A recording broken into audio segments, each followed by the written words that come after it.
దేవుని నామమునకు మహిమ కలుగును కాక. Heavenly light ministries global prayer tower ఆధ్వర్యంలో జరుగుతున్న ఉదయకాలపు స్తుతి ఆరాధన కుడికు మిమ్మల్ని అందరినీ ప్రేమపూర్వకంగా ఆహ్వానిస్తున్నాను. హల్లెలూయా. దేవుని మహాకృపను బట్టి ప్రతి ఉదయకాలము దేవుని స్తుతించి ఆరాధించి ఆయన ఘనపరిచి కీర్తించి ఆయన నామాన్ని గొప్ప చేసి మన హృదయాలు సిద్ధపరచుకొని వాక్యం ధ్యానించటానికి దేవుడు మనకు కృప దయచేశాడు. హల్లెలూయా.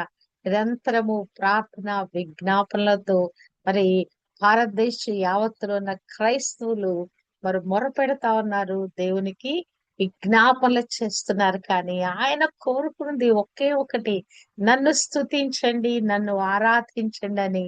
మరి ఆయన కోరుకున్న మరి ఆయన అభిలాషను మనం తీర్చటానికి కొద్ది సమయము స్తుతుల అర్పణల ద్వారా ధూపము వేసి ఆయన సంతోషపరిచి ఘనపరచటానికి దేవుడు మన టీంకు దయచేసిన ధన్యకరమైన సమయం బట్టి దేవాది దేవునికి లెక్కింపలేని కృతజ్ఞతాస్తుతులు చెల్లిస్తున్నాను.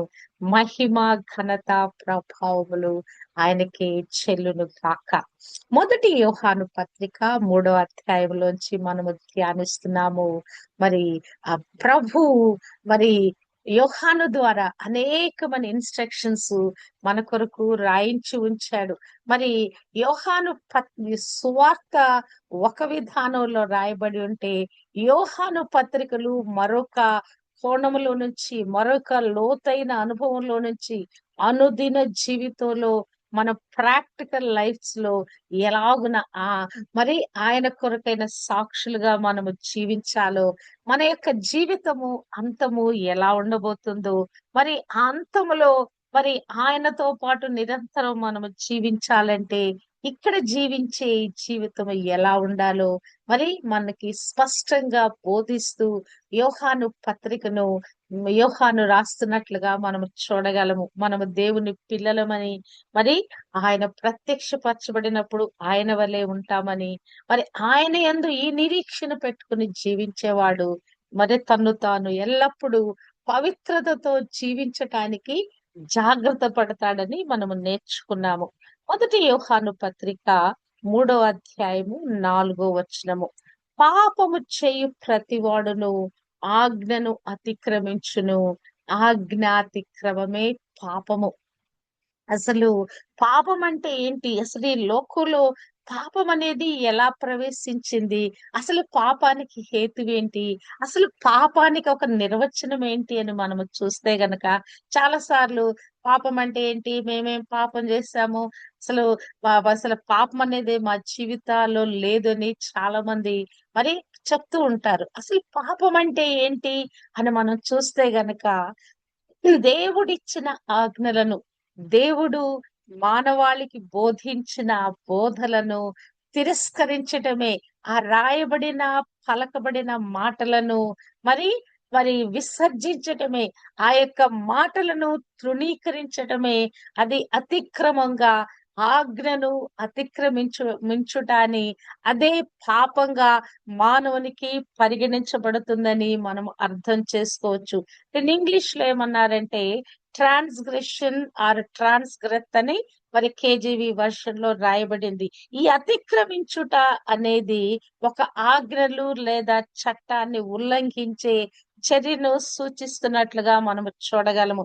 అంటే పాపానికి ఇది పర్యాయ పదంగా, అతిక్రమము పాపము ఈ రెండు కూడా పర్యాయ పదాలు ఉన్నట్లుగా మనము చూడగలము. దైవిక చట్టానికి వ్యతిరేకంగా ఉద్దేశపూర్వకంగా చేసే అవిధేయత, తిరుగుబాటు చర్యే యొక్క ఆజ్ఞాతిక్రమము. మరి ఆధ్యాత్మిక యొక్క ఆజ్ఞాతిక్రమము అనే పదానికి మరి హిబ్రూలో ఏమన్నారంటే పెషా అన్నారు. అంటే ఒక రాయబడిన ఆ విశ్వాసపు పలుకులను భంగపరచటం లేదా తిరుగుబాటుగా ప్రవర్తించటం అనే భావాన్ని తెలియచేస్తూ అతిక్రమణ, ఆజ్ఞాతిక్రమణ, అతిక్రమించుట అని రాశారు. అంటే ఈ బైబిల్ అంతట్లో మనము చూస్తే ఈ యొక్క అతిక్రమించుట అనేది ఒక తీవ్రమైన నేరంగా మరి మనకి బోధించబడింది. అంటే ఒక మాట చెప్పబడింది. ఆ మాటను ఉల్లంఘించుట ద్వారా అతిక్రమణ ట్రెస్పాస్ అయ్యి వెళ్ళిపోతాం మనం. అట్టి విధంగా ఆ పాపాన్ని మనము సంతరించుకుంటున్నాం. చెప్పిన మాట వినకపోవటమే ఆజ్ఞాతిక్రమం. అంటే ఒక ఇన్స్ట్రక్షన్ మనకి ఇవ్వబడింది. దాన్ని మనము చేయకుండా దాన్ని మనం తృణీకరించటమే ఆజ్ఞాతిక్రమం అని మనం అర్థం చేసుకోవచ్చు. అంటే ఈ యొక్క ప్రతి ఒక్కరు కూడా ధర్మశాస్త్ర గ్రంథాన్ని రాయబడినటువంటి యొక్క మరి ఆజ్ఞలు విధులన్నిటినీ ఎవరు తృణీకరిస్తున్నారు, వారందరూ కూడా ఎవరై ఉన్నారు? అక్రమకారులై ఉన్నారు. అతిక్రమము చేయి వారలై ఉన్నారు. ప్రభు అసలు మరి ఆయన ఈ లోకానికి వచ్చిన కారణం ఏంటి? ఈ పాపాన్ని విమోచించడానికి వచ్చాడు. యెషయా 53 అధ్యాయము 5వ వచనంలో చూచినట్లయితే కదా, మన అతిక్రమాలు నిమిత్తంగా ఆయన గాయపరచబడ్డాడు. మన దోషములను బట్టి ఆయన నలగగొట్టబడ్డాడు. మనం పొందుకోవాల్సిన శిక్ష ఆయన మీద పడిందని బైబిల్ వాక్యము సెలవిస్తా ఉన్నది. అంటే మనము ఎలాగున్నామంటే నిరంతరము కూడా అతిక్రమాలు చేసేవాళ్ళుగా, దోషాలు చేసేవాళ్ళుగా, అంతే కదా, ఈ పాపముతో నిండిన వారిగా మనము నిరంతరము కూడా ఇదే ధోరణిలో మానవాళి కొనసాగుతుంది. ఈ మానవాళిని విమోచించటానికి ఆయన అతిక్రమకారుడుగా ఎంచబడ్డాడు. మరి మన యొక్క పాప దోష అతిక్రమాలన్నిటిని బట్టి ఆయన నలగొట్టబడ్డాడు. మన పాపము, ఈ లోక పాపమంతా ఆయన మీద మోపబడింది. అంటే మానవుడు ఎప్పుడప్పుడు ఆజ్ఞను అతిక్రమిస్తున్నాడు. ఈ యొక్క ఆజ్ఞ అతిక్రమం ద్వారా వచ్చే పాపము యావత్తు కూడా సిలువలోకి మరి వెళుతున్నట్లుగా, సిలువ మీద వేలాడుతున్న క్రీస్తు మీదకు వెళుతున్నట్లుగా మనము చూడగలము. అంటే ఆ యొక్క ఈ మానవుడు చేసే అతిక్రమాలను పోకపోతే అది ఎక్కడ నిలిచి ఉంటుంది? ప్రభు మీద నిలిచి ఉంటుంది కదా. ఒక మాట ఏం చెప్తారంటే సాధారణంగా ఆయన ఆల్రెడీ సిలువ వేయబడ్డాడు, ఆయన గాయాలను తిరిగి రేపవద్దు అని చెప్తారు. అంటే ఏంటి? ఆయన మరి పొందవలసిన శిక్ష యావత్తు ఆయన పొందేశాడు, ఆ బలియాగం చేసేసాడు. ఒకవేళ ఇంకా నువ్వు మరి దేవుని అంగీకరించి కూడా అక్రమమైన జీవితంలో నువ్వు జీవించావా? ఏమైనట్లది? ప్రభు యొక్క గాయాలను తిరిగి తిరిగి తిరిగి లేపుతున్నట్లుగాని మరి మరి సాధారణంగా మరి దేవుని వాక్యం చెప్పేవారు మాట్లాడతారు. ప్రభు గాయాలను తిరిగి రేపొద్దు. ఆయన ఆల్రెడీ చేయవలసిన కార్యం ఆయన చేసేసాడు. ఆయన దెబ్బలు తిని గాయాలు పొందాడు. నా నిమిత్తము మీ అవిధేయతల ద్వారా, మీ అతిక్రమాల ద్వారా తిరిగి ఆయన గాయాలను రేపకండి అని మనని హెచ్చరిక చేస్తున్నాడు. అంటే ఈ అతిక్రమం అనేది ఏం చేయాలంటే ఒప్పుకోబడాలండి. మానవునిలో నుంచి ఏది మనము పొరపాటు, అతిక్రమణ మరి చేయవలసిన దానిని మరి మరి ఆ క్రమములో నుంచి మరి పక్కకు తొలగిపోవటమే అతిక్రమణ కదా. అతిక్రమణ ఉల్లంఘించుట. మరి దీనిని చేసిన వెంటనే మనము గ్రహించగలగాలండి. నిజంగానే దావీదుకి గొప్ప కృప కలిగింది. ఆయన పొరపాటు చేశాడు, చెయ్యకూడని దుష్కర్మ కార్యం చేశాడు, చెయ్యకూడని నేరము చేశాడు. ఆయన ఒక పాపపు ఆ మోహంలో పడిపోయి ఆయన మరి ఎంతో దుర్మార్గంగా ప్రవర్తించాడు. గాని దేవుని యొద్ద పొర్లి పొర్లి ఏడ్చాడండి. 51 అధ్యాయము కీర్తనల గ్రంథంలో చూస్తే అసలు దావీదు ఎంతగా దేవునిని వేడుకుంటున్నాడంటే, తన పాపము నిమిత్తంగా పశ్చాత్తాప పడుతున్నాడంటే, దేవా నీ కృప చొప్పున నన్ను కరుణింపుము, నీ వాత్సల్య బాహుళ్యము చొప్పున నా అతిక్రమలను తుడిచివేయము, నా దోషము పోవునట్లు నన్ను బాగుగా కడుగుము, నా పాపము పోవునట్లు నన్ను పవిత్రపరచుము, నా అతిక్రమలు నాకు తెలిసే ఉన్నవి, నా పాపం ఎల్లప్పుడూ నా ఎదుట ఉన్నది. బా ఆయన తను చేసిన అతిక్రమము అసలు ఎంత ఘోరమైనది, అసలు అది ఎంతగా ఆయన అంటుకుంది, ఆ పాప మంకిలము ఎంతగా అంటుకున్నది. మరి వాటిని తుడిచి పెట్టబడాలని, తన జీవితంలో నుంచి అవి మరి ఇది వేరుపరచబడాలని ఆయన ఎంతగానో ఆయన దేవుని యొద్ద మొరపెడుతున్నాడు. తను చేసిన పొరపాటు, నేను అతిక్రమము చేశానయ్యా, చెయ్యకూడని కార్యము నేను చేశాను, నీ నిబంధన నేను మీరి ఉన్నాను, నీ పొరుగు వానిదైన దేనిని కూడా నువ్వు ఆశించవద్దు అని ఒక ఆజ్ఞ ఇచ్చావు. నేను ఆశించి పొరపాటు చేశానయ్యా, గొప్ప అతిక్రమము నేను చేశాను, దయతో నన్ను క్షమించి నా దోషము పోనట్లుగా నన్ను బాగా కడుగయ్యా, నా పాపము పోనట్లు నన్ను పవిత్రపరచు. ఇది ఎలా ఈ సాధ్యం అంటే, మరి ఆ దినము దేవుడు మరి దావీదును ఎలాగున కడిగాడో పవిత్రపరిచాడో మనకు తెలియదు గాని, ఇప్పుడైతే యేసు రక్తము మనకు అందుబాటులో ఉన్నది. అవునా కదా? యేసు రక్తము ప్రతి పాపము నుండి, ప్రతి దుర్నీతి నుంచి, పాపానికి సంబంధించిన హేతు నుంచి లోపలికి వెళ్ళి మనని ఎంతగా క్లెన్స్ చేస్తుంది కదా. మరి ఆ పాపము మనం ఒప్పుకొని ఎడల ఆయన నమ్మదగిన వాడు, నీతిమంతుడు గనుక ఆయన మన పాపములను క్షమించి సమస్త దుర్నీతి నుండి మనను పవిత్రులుగా చేయును.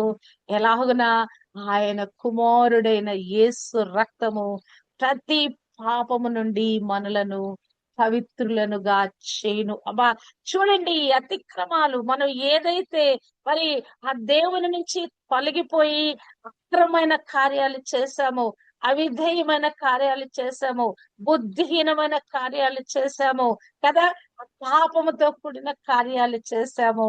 వెంటనే స్పృహ మనకు కలిగినప్పుడు ఆయన వద్ద మనం ఏం చేయాలి? మనం ఒప్పుకుని ఎడల, అబ్బా ఇది సూత్రం అండి. అసలు పాపము చేయని వాడు ఎవడు లేడని బైబిల్ చెప్తా ఉంది. అందరూ పాపము చేసి దేవుడు అనుగ్రహించు మహిమను పోగొట్టుకొని ఉన్నారు. కానీ ఈ యొక్క ఆ మహిమను తిరిగి సంతరించుకోవాలంటే చేయవలసిన పని ఏంటి?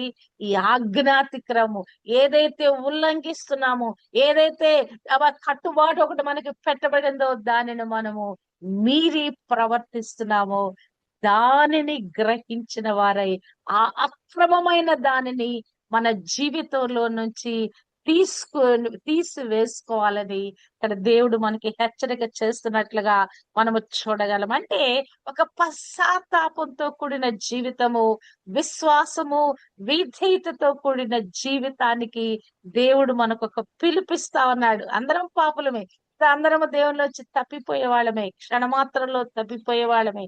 అంటే ఈ యొక్క ధర్మ విరుద్ధమైన ప్రవర్తన, దీన్ని ఇంకొకసారి ఏమన్నారంటే లాలెస్ అని కూడా అన్నారు, ట్రాన్స్గ్రెషన్ అన్నారు, లాలెస్నెస్. అంటే మరి మనకు ఒక ధర్మశాస్త్రం ఇవ్వబడింది, ఒక లా ఇవ్వబడింది, ఒక చట్టం ఇవ్వబడింది, ఒక ఆజ్ఞలు ఇవ్వబడింది. దీనిని మీరిన ప్రతి ఒక్కరు కూడా అంటే ధర్మ విరోధంగా ప్రవర్తిస్తున్నాడు. ధర్మ విరోధమైన ప్రవర్తనే పాపము. అంటే పాపము కేవలం ఒక పొరపాటు లేదా అప్పుడప్పుడు జరిగే మరి తప్పిదం మాత్రమే కాదండి. అది దేవుని ధర్మశాస్త్రము మరియు నైతిక నియమావళిని ఉద్దేశపూర్వకంగా ఉల్లంఘించటమేనని ఈ వచనము నొక్కి చెప్తున్నట్లుగా చూడగలము. దీనిని గ్రీకులో అనోమియాన్ అనే పదముతో అభివర్ణించారు. అంటే దేవుని ఆజ్ఞలను లక్ష్య పెట్టకుండా జీవించటాన్ని ఈ పదము సూచిస్తున్నట్లుగా ఆజ్ఞాతిక్రమము, ధర్మ విరుద్ధమైన ప్రవర్తన అనేది మరి దేవుని మీద తిరుగుబాటుకు సూచన ఉన్నట్లుగా మనము చూడగలము. తిరుగుబాటు చేసిన వ్యక్తులు మనం చూస్తే గనక మొట్టమొదటిగా అవ్వమ్మ కదా. దేవుడు ఇదిగో ఈ చెట్టు యొక్క పండ్లు మీరు తినకూడదని ఖండితమైన ఆజ్ఞ ఇచ్చాడు కదా. ఖండితంగా అవి తిన్న దినాన మీరు చస్తారు అని ఒక ఖండితమైన ఆజ్ఞ ఇస్తే ఆ పనినే ఆమె చేసింది. ఆ సాతాను యొక్క ప్రేరేపణకు లొంగిపోయి చేయకూడని పని చేసింది, ఆజ్ఞను అతిక్రమించింది, పాపము లో లోకంలోనికి ప్రవేశించింది. అంటే మన జీవితాలలో కూడా పాపము మన మీద ఎలాగున ప్రభుత్వం చేస్తుందంటే, ఇది చేయవద్దు అని మన మనస్సాక్షి చెప్తా ఉంటది కదా! మన మనసులో నుంచి, హృదయంలో నుంచి దేవుని వాక్యము మనలో ప్రేరేపిస్తా ఉంటది. Don't do, don't do, don't go అని చెప్పి మనతో చెప్తా ఉంటది. కానీ ఈ స్వరానికి, పరిశుద్ధాత్మ స్వరానికి, దేవుని వాక్య స్వరానికి మనము అవిధేయులమవుతాం. ఆ మాటను మనం వినక ఏం చేస్తున్నామంటే, ఆ యొక్క ధర్మ విరోధమైన మనస్సాక్షికి విరుద్ధంగా మనం ప్రవర్తించటమే. అంటే ఈ యొక్క ఈ పాపము యొక్క అలవాటు యొక్క స్వభావం ఏంటంటే, ఇది నిరంతరం కూడా ఏదో ఒక విధంగా మనం పాపంలో వెళ్ళటానికి వీలయ్యే విధంగా ఒక్క పొరపాటు తర్వాత ఒకటి, ఒక్క పొరపాటు తర్వాత ఒకటి గ్రహించకుండానే మనము ఆ పాపపు హేతువులో కొట్టుకొని పోయినట్లుగా మన చేస్తా ఉన్నది. మనం గమనించం కొన్నిసార్లు ఇది పొరపాటు చేశాము, మరి దేవునికి విరుద్ధంగా ప్రవర్తించామని కూడా మనము గ్రహించలేనంత ఆ స్పృహ కోల్పోయిన విధంగా కూడా కొన్నిసార్లు మనం ప్రవర్తిస్తాం. గాని పరిశుద్ధాత్మ దేవుడు మనకు జ్ఞాపకం చేస్తాడండి. పిన్ పాయింట్ లోంచి మనకు జ్ఞాపకం చేస్తాడు కదా! కదా! మరి దావీదు ప్రార్థన చేస్తాడు. అయ్యా, నా బాల్య పాపములు, నా బాల్య అతిక్రమాలను జ్ఞాపకం చేసుకోవద్దాయి అంటే, మన బాల్యములో మనం చేసి మర్చిపోయిన వాటిని కూడా ఒక్కొక్కసారి పరిశుద్ధాత్మ దేవుడు మనకి వెలికి తీసి జ్ఞాపకం చేస్తాడు. ఆ పాపానికి సంబంధించిన హేతువు ఎప్పుడప్పుడు ఏ సందర్భంలో మనం చేశామో వాటన్నిటిని ఒక స్క్రీన్ లాగా మన ఎదుటకు తీసుకొచ్చి మనల్ని ఒప్పింప చేస్తాడు కదా! దావీదు జీవితంలో ఆ ఒప్పుదల జరిగిందండి. మరి మనం ఏం చేయాలి? ఒప్పుకోవటం అనే దాన్ని మనము ప్రాధాన్యంగా ఎంచాలి. మరి ఇంకొక వ్యక్తి చూస్తే బైబిల్ గ్రంథంలో సౌలు దా రాజుగా నియమించబడ్డాడు. అసలు దేవుడు ఎంతో ప్రత్యేకంగా అతన్ని ఎన్నుకున్నాడు కదా! ఎంతో ఆజానుబాహుడు, సుందరుడు కదా! ఆ యొక్క మరి బెన్యామీను గోత్రము లీస్ట్ గోత్రంలోంచి ఎన్నుకోబడ్డాడు. కానీ ఆయన ఏం చేశాడు? దేవుని యొక్క మాటలను ఉల్లంఘించాడు. దేవుడు ఖచ్చితంగా చెప్పాడు, నీవు అమాలేకీయులను చంపివేయాలి. వారు నాకు ద్రోహం చేశారు. మరి వారు ఇశ్రాయేలుకు కీడు చేశారు. నువ్వు వాళ్ళని ఖచ్చితంగా చంపివేయాలని చెప్పినప్పుడు అతనేం చేశాడు?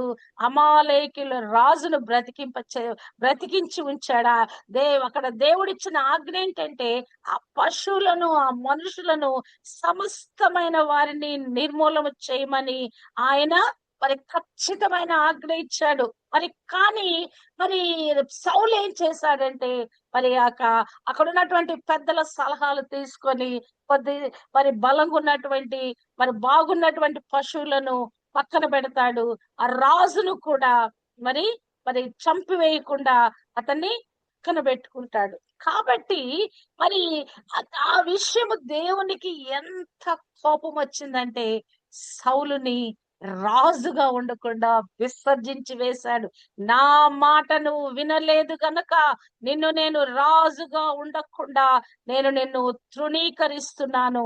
నిన్ను రాజుగా నియమించినందుకు నేను పశ్చాత్తాప పడుతున్నానని అతని రాజ్యరికాన్ని తీసి మరి హృదయానుసారుడైన దావీదుకి ఇచ్చినట్లుగా మనం చూడగలము. దావీదు కూడా గొప్ప పాపం చేశాడు కదా! మరి దావీదు ఎలాన దేవునికి హృదయానుసారుడయ్యాడు? ఆయన కూడా దేవుని యొక్క ఆజ్ఞను ఉల్లంఘించిన వాడే కదా! పశ్చాత్తాప పడ్డాడు, పరివర్తన చెందాడు. ఇటువంటి పాపము నా జీవితంలో పాపపు జోలికి నేను వెళ్ళని ప్రభు అని మరి దేవునితో నిబంధన చేసుకున్నాడు. దేవునికి ఇష్టడైన, అనుకూలుడైన వ్యక్తిగా జీవించాడు. పాపము మన జీవితాలలో తొట్టుపాటు, ఇవన్నీ మన జీవితాలలో, మానవులుగా మన జీవితాల్లో ఈ పొరపాటులుంటాయి, ఈ అతిక్రమణలుంటాయి. కానీ ఒప్పుకొని కృపండి. అబ్బా, నిజంగానే కదా! అసలు ఈ పాప క్షమాపణ పొందుకోవటానికి పరిశుద్ధాత్ముడు మనలో ఇచ్చే ప్రేరేపణ కదా మన ఒప్పింప చేసే తీరు, ఆ ఆత్మ తాకిడికి మనము లోబడినప్పుడు మనము ఆ పాపంలోంచి బయటపడతామండి. మరి ఈ అతిక్రమం చేయటంలో మరి యొక్క సేవకులు ముందున్నారండి కదా! దేవుని సేవ చేస్తున్నారు. దేవునినే సేవిస్తున్నారు. దేవుని వాక్యాన్ని బోధిస్తున్నారు కానీ, వారు ఎంత అక్రమంగా జీవిస్తున్నారో క్రీస్తు ప్రభు తన మాటల్లోనే చెప్తా ఉన్నాడు. మత్తయి సువార్త 7 అధ్యాయంలో చూస్తే, నన్ను ప్రభువా, ప్రభువా నన్ను పిలుచు ప్రతివాడు పరలోక రాజ్యములో ప్రవేశించును గాని, నా తండ్రి చిత్త ప్రకారము చేయువాడే పరలోక రాజ్యములో ప్రవేశించును. అంటే దేవుని యొక్క చిత్తం ఏంటి? ఆయన ఆజ్ఞానుసారంగా మనం నడవటమే. ఆయన చెప్పిన మాటల ప్రకారంగా మనము జీవించటమే. రాయబడిన వాక్య ప్రకారంగా మనము జీవించటమే.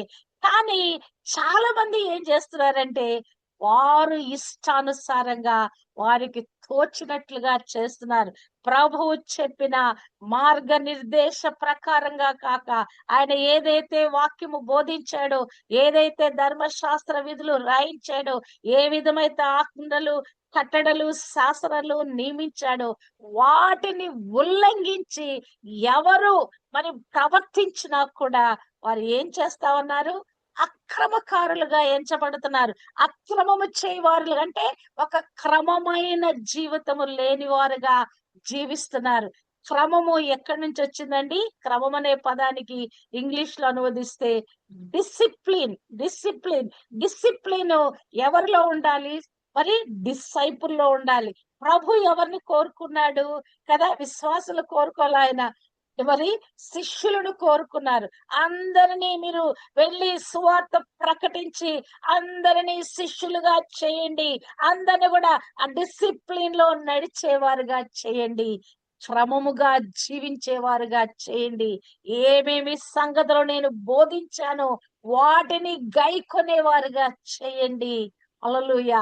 ఇదండి ఆజ్ఞను అతిక్రమించడం అంటే, ఏది నేర్చుకున్నామో దానిని అనుసరిస్తూ బోధించటమే. సొంతంగా మన ఇష్టానుసారంగా బిహేవ్ చేయటానికి సేవకుడు అభిషేకించబడలేదండి కదా! సౌలుని రాజుగా దేవుడు అభిషేకించాడు. ఒక రాజ్యాన్ని, అధికారాన్ని అప్పచెప్పాడు. ఇదిగో వీళ్ళను నువ్వు నిర్మూలన చేసి తీరాల్సిందే. వాళ్ళు ఎంతో ఘోరంగా ఇశ్రాయేలును వాళ్ళు ఎంతగానో తృణీకరించారు. నా కోపము వారి మీద మండుతా ఉన్నది. కాబట్టి మరి వారు చేసింది జ్ఞాపకమే. వారు ఐగుప్తులో నుండి బయటికి ఇశ్రాయేలీయులు బయటకొచ్చినప్పుడు అమాలేకులు వారికి విరోధులై మార్గమందు వారి మీదకి వచ్చారు. అది నేను జ్ఞాపకం పెట్టుకున్నాను. కనుక వారు ఏం చేయబడాలి? కంప్లీట్ గా నిర్మూలము చేయబడాలి అని చెప్పిన మాటను సౌలు దానిని అతిక్రమించాడు. తన యొక్క రాజ్యాన్ని పోగొట్టుకున్న వాడై ఉన్నాడు. ఈ దినమున్న సేవకులు కూడా వారికి దేవుడు చక్కగా దేవుని యొక్క రాజ్యానికి వారిని ఒక ప్రత్యేకమైన విధానములో వారి నాయకులుగా పెట్టాడు కదా! బోధించేవారిగా పెట్టాడు. మార్గదర్శకం చేసేవారుగా పెట్టాడు. మరి కొందరిని కాపరి స్థానంలో ఉంచాడు. కానీ వాళ్ళేం చేస్తున్నారట? మరి దేవుని నామాన్ని ఉచ్చరిస్తూ దయ్యాలు వెళ్ళగొడుతున్నారు. అద్భుతాలు చేస్తున్నారు కానీ అక్రమమైన రీతిలో చేస్తున్నారు. దేవుని చిత్తానుసారంగా జీవించవలసిన విధంగా వారు జీవించటం లేదు కనుక ప్రభు అంటున్నాడు, నేను మిమ్మును ఎన్నడను ఎరగను, అక్రమము చేయు వారలారా నా యొద్ద నుండి తొలగిపోండని వారితో చెప్పుదును. అంటే ఈ పరలోక రాజ్యంలోకి మనం వెళ్ళాలంటే తండ్రి చిత్త ప్రకారము, తండ్రి చిత్తం ఏంటి? తను రాయించిన పరిశుద్ధ గ్రంథాన్ని మనము అనుసరించుట. పరిశుద్ధ గ్రంథంలో ఏమి రాయబడింది? పాప పశ్చాత్తాపం కొరకైన కృప గురించి రాయబడింది. క్రీస్తును నమ్ముకొని పాపాలు కడుక్కొని నీతిమంతులుగా, పరిశుద్ధులుగా చేయబడి, శిష్యులుగా మార్చబడి ఆయన వెంబడించాలని మరి పరిశుద్ధ గ్రంథము చెప్తా ఉన్నది. మరి కృప మన మీద విస్తరించినప్పుడు ఇకను పాపం మన మీద ప్రభుత్వం చేయకుండా మనం చూచుకోవాలండి కదా! పాపము చేయవాడు పాపమునకు దాసుడు. మనం ఎన్నటెన్నటికి కూడా దేవునికే దాసులు ఉండాలి గాని పాపానికి మనము దాసులుగా ఉండటానికి వీలు లేదు. ఇంకా నువ్వు బైబిల్ గ్రంథంలో అనేక మంది రాజులు దేవుని తృణీకరించిన వారుగా ఉన్నారు. మరి వారందరూ కూడా మరి దేవుని యొద్ద నుంచి ఆ గొప్ప శిక్షను పొందుకోబోతున్నారు. దేవుని చేత విసర్జించబడతా ఉన్నారు. అసలు మన దేవుడు ఎంత కృప, కనికరం గల దేవుడంటే, అసలు మనము ఈ యొక్క పాపం గురించి గ్రహించి, ఇక పాపాన్ని ఒప్పుకుందాము, ఈ యొక్క అతిక్రమాన్ని ఒప్పుకుందాము అని అనుకోగానే పడుతుంటుండగానే, మరి పరివర్తన చెందుతుంటుండగానే, దేవుడు మన పాపాలను పరిహరింప చేస్తాడండి. నిజంగా కీర్తనల గ్రంథము 32 అధ్యాయంలో మనము చూస్తే, తన అతిక్రమములకు పరిహారము పొందినవాడు తన పాపమునకు ప్రాయశ్చిత్తము నొందినవాడు ధన్యుడు అని చెప్తూ, అసలు ఎలాగున పాపము పరిహరించబడిందంటే, నా దోషమును కప్పుకొనక నీ ఎదుట నా పాపమును ఒప్పుకొంటిని. యెహోవా సన్నిధిని నా అతిక్రమములు ఒప్పుకొందుననుకొంటిని. నీవు నా పాప దోషమును పరిహరించి ఉన్నావు. ఒక నిర్ణయానికి వచ్చాడు. ఈ పాపాన్ని ఒప్పుకోవాలి. ఈ దోషాన్ని, అతిక్రమాన్ని ఒప్పుకోవాలి. యెహోవా సన్నిధిని నా అతిక్రమములు ఒప్పుకొందుననుకొంటిని. నీవు నా పాప దోషమును పరిహరించి ఉన్నావు. అబ్బా! కదా! ఎంత గొప్ప కృపండి. మన లోపల ఈ యొక్క పాపము గురించిన అవగాహన కలిగి దాన్ని ఒప్పుకోటానికి మనం ఎప్పుడైతే ఆయత్తపరచబడుతున్నామో, అప్పుడే దేవుని కనికరము మన మీదకొస్తదండి. మన పాపాలన్నిటికి కూడా ఆయన మరి పరిహారము దయచేస్తా ఉన్నాడు. ఇక పాపమెన్నడూ చేయలేదన్నట్లుగా ఆ పాపాలను తుడిచి వేస్తా ఉన్నాడు. ఆ పాపాలను కడిగి వేస్తా ఉన్నాడు. నిజంగా అసలు 103 కీర్తనలో రాయబడిన మాట, పడమటకు తూర్పుకు ఎంత దూరమో ఆయన మన అతిక్రమలను మనకు అంత దూరపరిచి ఉన్నాడు. హల్లెలూయా! హల్లెలూయా! ఇదెంత గ్రేటెస్ట్ గ్రేస్ అండి. ఇందాక సహోదరి కృప గురించి పాడారు కదా! ఆ కృప అసలు ఎంతగా మన ఎడల మరి ఆ వాస్తవిత విస్తరించిందంటే, పడమర, తూర్పు ఎవరైనా కొలవగలరా అండి? మన అతిక్రమాలను అంత దూరపరిచాడంట. మనము ఒప్పుకొనిన ప్రతి పాపము, మనం ఒప్పుకొనిన ప్రతి అతిక్రమము, పశ్చాత్తాపంతో, పరివర్తనతో మనం ఎప్పుడైతే మరి ఆ యొక్క ఒప్పుకున్నామో, మన వాటిని మన నుంచి దూరపరిచేసాడంట. ఇక ఎన్నడూ పాపమే చేయలేదన్నట్లుగా చేసి ఉన్నాడంట. హల్లెలూయా! మరి ఆఖరిగా మనకి ఈ యొక్క ఆజ్ఞాతిక్రమం విషయంలో దేవుడు మనకు చేసే హెచ్చరిక ఏంటంటే గనక, సామెతలు 28:13లో అతిక్రమములను దాచిపెట్టువాడు వర్ధిల్లడు, వాటిని ఒప్పుకొని విడిచిపెట్టువాడు కనికరము పొందును. హల్లెలూయా! ఈ యొక్క మనం బలహీనులము, పాపులము, మరి తప్పిపోయే వారము కానీ, వీటిని మనం ఏం చేయాలండి? దాచిపెట్టకూడదండి. పాపము చేశాము, దేవునికి విరోధంగా ప్రవర్తించాము, ఎవరికో మరి విరోధంగా ప్రవర్తించాము. వీటిని మనం ఏం చేయాలంటే, మన లోపల మనమే దాచిపెట్టుకోకూడదు. ఎప్పటికప్పుడు ఈ హృదయాన్ని మనం పరిశీలించుకోవాలి, పరీక్షించుకోవాలి. ఎక్కడైనా తప్పిపోయానా? ఎక్కడైనా దేవునికి విరోధమైన కార్యం నాలో ఉందా? ఎక్కడని అని మనల్ని మనం లోపల నుంచి డిగ్ చేసుకుంటూ ఉండాలి. పరిశోధించుకుంటూ ఉండాలి. మన ఆత్మీయ జీవితాన్ని పరిశీలించుకుంటూ ఉండాలి. ఎక్కడ తప్పిపోయామో వాటిని ఒప్పుకొని విడిచిపెట్టినప్పుడు దేవుని యొక్క కనికరం పొందుకుంటాము. ఆత్మలో వర్ధిల్లుతాము. మన ఆత్మలు ఏమవుతాయో తెలుసా? ఈ పాపాన్ని మనం ఒప్పుకున్నప్పుడు, ఈ పాపం మనలో జామ్ అయిపోద్దండి. అది కొంచెం కొంచెంగా గట్టిపడటం ప్రారంభిస్తది. మన హృదయాలు మెత్తనైన హృదయాలు, ఈ పాపము, అవిశ్వాసం మననేం చేస్తాయంటే, లోపల నుంచి మనల్ని కఠినపరుస్తా ఉంటాయి. మనం బండల్లాగా తయారైపోతాం. ఇక్కడ ఏమని చెప్తున్నాడు? వాటిని ఒప్పుకొని విడిచిపెట్టువాడు కనికరము పొందును. ఈ యొక్క దాచిపెట్టావా? నీ వర్ధిల్లింపు, నీ అభివృద్ధి, నీ ఆశీర్వాదము ఆగిపోద్దండి. నువ్వు ఎక్కడైతే ఏ చిన్న అవిధేయత, ఏ చిన్నది దేవునికి వ్యతిరేకమైన అక్రమమున్నా కూడా ఆ జ్ఞాతిక్రమమే పాపము. మరి అతిక్రమించుటే పాపము. ఏది నీకు చెప్పబడిందో, అది ఏ వాక్యము నీకు బోధించబడుతున్నా, నీ చెవులలోకి నీ ఏ వాక్యము వెళ్ళుతున్నా, ఆ వాక్యాన్ని నువ్వు వినటం లేదా? నీ మనసులోకి, నీ హృదయం అనే పలక మీదకి ఎన్ని వాక్యాలు వెళ్ళుతున్నాయి, వాటిని నువ్వు అంగీకరించట్లేదా? ఆ మాటలకు నువ్వు లోబట్టలేదా? ఆ జ్ఞాతిక్రమంగా, పాపంగా మార్చబడి, ఆ పాపపు హేతువులోనే నువ్వు జీవిస్తా ఉన్నావు. ఎప్పుడైతే వీటిని ఒప్పుకొని పెట్టావా, దేవుని యొక్క కనికరాన్ని పొందుకుంటావు. ఆ యొక్క అతిక్రమాలన్నీ యేసు రక్తము ద్వారా క్షమించబడతాయి. మనము వర్ధిల్లేటువంటి ఆత్మీయ స్థితిలోకి వస్తాం. ప్రియుడా, నీ ఆత్మ వర్ధిల్లుచున్న ప్రకారము అన్ని విషయాలలో వర్ధిల్లుతూ సౌఖ్యంగా ఉండమని దేవుని వాక్యము సెలవిస్తా ఉన్నది. కనుక మనం ఏం చేయాలి? ప్రతి చిన్న దాన్ని కూడా గ్రహించిన వారమై ఒప్పుకున్నప్పుడు దేవుని యొక్క కనికరం మన మీదకి వస్తుంది. అజ్ఞాతి క్రమం చేసే మనల్ని క్రమమైన జీవితంలోకి తీసుకుని రావటానికి క్రీస్తు తన రక్తం కార్చి ప్రాణం పెట్టాడు. హల్లెలూయా! ఆయన ఆల్రెడీ చేయవలసిన మూల్యము చెల్లించేశాడు. మరి చెల్లించవలసిన మూల్యము, చేయవలసిన బలియాగం చేశాడు.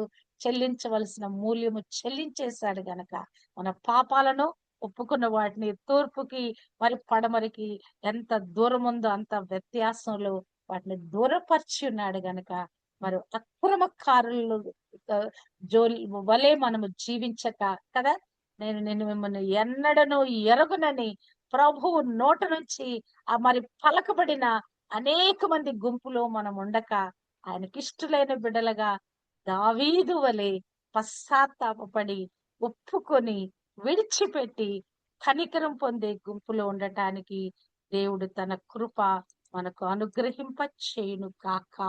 ఆమేన్.